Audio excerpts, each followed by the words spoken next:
Jaunedēļa Valkā ir atvērts neliels veikaliņš, kur novada iedzīvotāji par īpaši zemām cenām var iegādāties apģērbu, apavus un dažādus sadzīves priekšmetus.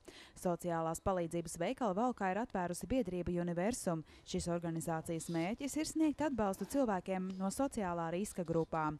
Līdzīgs veikaliņš darbojas arī Valmierā, un ietirgotā nauda no abiem veikaliem tiks izmantota, lai masturīgo ģimeni bērniem sniegtu iespēju mācīties pēc Montessori metodes. Konkrēti šī naudiņa, kas paliek pāri no šo veikalu darbības, viņa aiziet, lai atbalstītu bērnus, kuri nevar nosegt šo mācību maksu, bet kuri vēlas mācīties ar šo brīnišķīgo Montessori metodi. Un, protams, pats primārais ir šī sociālā palīdzība, kas tiek dota šiem cilvēkiem, šīs atlaides daudzbērnu ģimenēm, pensionāriem, invalīdiem. Nelielajā Valkas sociālās palīdzības veikaliņā interesentu netrūkst. Cilvēki pēta gultas veļu, apģērbas un traukus. Cenas šeit tiešām ir krietni zemākas kā līdzīgos lietoto preču veikalos, un cilvēki ar maznodrošinātā vai trūcīgās personas izziņu vēl papildus saņem 30% atlaidi. Kas ir tās lietas, teiksim, kas jūs interesētu šajā veikaliņā?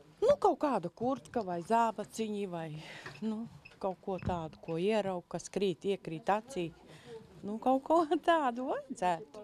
Bet it kā paskatoties ļoti labi, viss lēti un smuki viss te ir.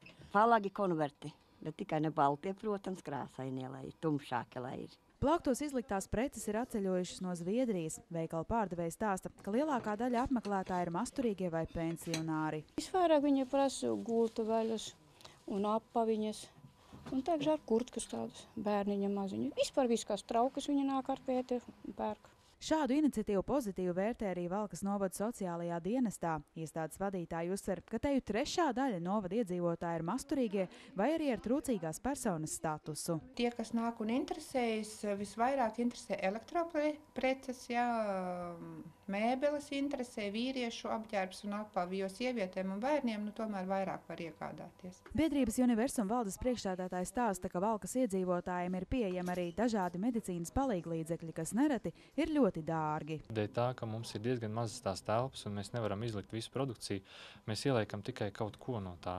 Un līdz ar to, ja cilvēkiem, teiksim, vajadzīga kaut kāda ratiņkrēsla vai šie stumjamie ratiņi, pie kuriem pieturēties, var pie mums vērsties un jautāt par to vairāk. Tuvākajā laikā biedrība Universum šādus sociālās palīdzības veikals plāno atvērt arī citās Vidzemes pilsētās. Jau uzsāktas sarunas par telpu nomu Strenčos, Cēsīs un Limbažos.